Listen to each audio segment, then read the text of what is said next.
நீதிமன்றம் விசித்திரம் நிறைந்த பல வழக்குகளை சந்தித்திருக்கிறது. புதுமையான மனிதர்களை கண்டிருக்கிறது. ஆனால் இந்த வழக்கு விசித்திரமும் அல்ல, வழக்காடும் நானும் புதுமையான மனிதன் அல்ல. வாழ்க்கை பாதையிலே சர்வசாதாரணமாக தென்படக்கூடிய ஒரு ஜீவன் தான். கோவிலிலே குழப்பம் விளைவித்தேன். பூசாரியை தாக்கினேன். குற்றம் சாட்டப்பட்டிருக்கிறேன். இப்படி எல்லாம் நீங்கள் எதிர்பார்ப்பீர்கள் நான் இதெல்லாம் மறுக்கப் போகிறேன் என்று. இல்லை, நிச்சயமாகவே இல்லை. கோவிலிலே குழப்பம் விளைவித்தேன். கோவில் கூடாது என்பதற்காக இல்லை, கோவில் கொடியவரின் கூடாரமாக இருக்கக்கூடாது என்பதற்காக பூசாரியை தாக்கினேன். அவன் பக்தன் என்பதற்காக இல்லை, பக்தி பகல் வேஷமாய் ஆகிவிட்டதை கண்டிப்பதற்காக. உனக்கு ஏன் இவ்வளவு அக்கறை? உலகத்தில் யாருக்கும் இல்லாத அக்கறை என்று கேட்பீர்கள். நானே பாதிக்கப்பட்டேன், நேரடியாகவே பாதிக்கப்பட்டேன். சுயநலம் என்பீர்கள். என் சுயநலத்தில் பொதுநலமும் கலந்திருக்கிறது. ஆகாரத்திற்காக அழுக்க சாப்பிட்டு தலகத்தை சுத்தப்படுத்துகிறதே மீன். அதே போல என்னை குற்றவாளி என்கிறார்களே, இந்த குற்றவாளி வாழ்க்கை பாதையிலே கொஞ்சம் தூரம் பின்னோக்கி நடந்து பார்த்தா இவன் கடந்து வந்துள்ள காட்டார்கள் எவ்வளவு என்று கணக்கு பார்க்க முடியும். பாட்டொலிக்கும் குயில்களின் பாதையில் படமிருக்கும் பாம்புகள் நிறைந்திருக்கின்றன. தென்றலை தீண்டியதில்லை, நான் தீயை தாண்டிருக்கிறேன். கேளுங்களின் கதையை. தீர்ப்பு ஏது வருது தயவு செய்து கேளுங்க. தமிழ்நாட்டில் இந்த திருவிடத்தில் பிறந்தவன் நான். பிறக்க ஒரு நாடு, பிறக்க ஒரு நாடு. தமிழ்நாட்டின் தலையத்துக்கு நான் விதிவிலக்கா? ரங்கூன் என் உயரை வளர்த்தது, உயர்ந்தவனாக்கியது. திருமண கோலத்தில் இருக்க என் தங்கையை காண வந்தேன். மோசடி வழக்கில் சம்பந்தப்பட்ட கைதியாக நிற்கிறாளே இந்த ஜாலக்காரி ஜாதி. வலையில விழுந்தவள நானும் பணப்பெட்டி பறி கொடுத்தேன். பசியா இருந்தேன், மெலிந்தேன், கடைசியில் பைத்தியமாக மாறினேன். காண வந்த தங்கையை கண்டேன். கண்ணட்டோதியமா? ஆம், கைம்பெண்ணா. தங்கையின் பேரோ கல்யாணி. மங்களமான பெயர். நான் கழுத்தில் மாங்கல்யம் இல்லை. செழித்து வாழ்ந்த குடும்பம் சீரழிந்து விட்டது. கையில பிள்ளை, கண்ணிலே நீர். கல்யாணி அலைந்தால் கல்யாணிக்காக நான் அலைந்தேன். கல்யாணிக்கு கருணை காட்டினார்கள் பலர்.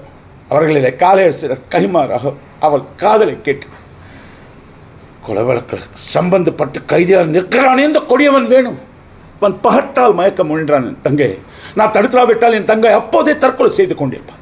கடவுள் பக்தர்களும் கல்யாணியை காப்பாற்ற வந்தார்கள். பிரதி உபகாரமாக அவர் கடைக்கண் பார்வையை கேட்டு அவர்களிலே தலைமையானவன் இந்த பூசாரி கல்யாணின் கற்பை காணிக்கையாக கேட்டிருக்கிறான். பராசக்தியின் பேரா, உலக மாதாவின் பேரா. கல்யாணி இந்த உலகத்தில் புழுவாக துடித்தபடியாவது உடனிருப்பார். அவளை தற்கொலை செய்து கொள்ள முயன்று பூசாரி தான்.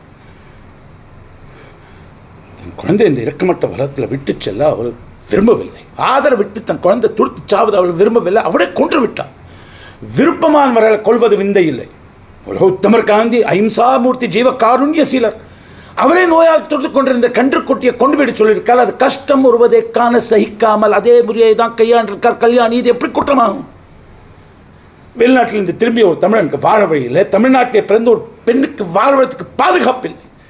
என் தங்கை மட்டும் கொஞ்சம் விட்டு கொடுத்திருந்தால், கோடீஸ்வரன் வீட்டு பள்ளியரிலே ஒரு நாள், மானத்தை விலை குறைந்தால் மாலியவாசன் மடியிலே ஒரு நாள், இப்படி ஓட்டிருக்கலாம் நாட்களை. இதுதானே இந்த நீதிமன்றம் விரும்புகிறது? பட் என் தங்கையை பயமுறுத்தியது. பயந்து ஓடினாள். பணம் என் தங்கை விரட்டியது. மீண்டு ஓடினாள். பக்தி என் தங்கையை பயமுறுத்தியது. ஓடினாள் ஓடினாள். வாழ்க்கை ஓரத்திற்கே ஓடினாள். அந்த ஓட்டத்தை தடுத்திருக்க வேண்டும், வாட்டத்தை போட்டிருக்க வேண்டும். இந்த சீட்டத்தை நீர் செய்தார்களா? வாழ விட்டார்களா என் கல்யாணியை? இல்லை, யார் வழக்குக்கும் இல்லை. அதுவும் என் வழக்கு தான், என் தங்கையின் வழக்கு.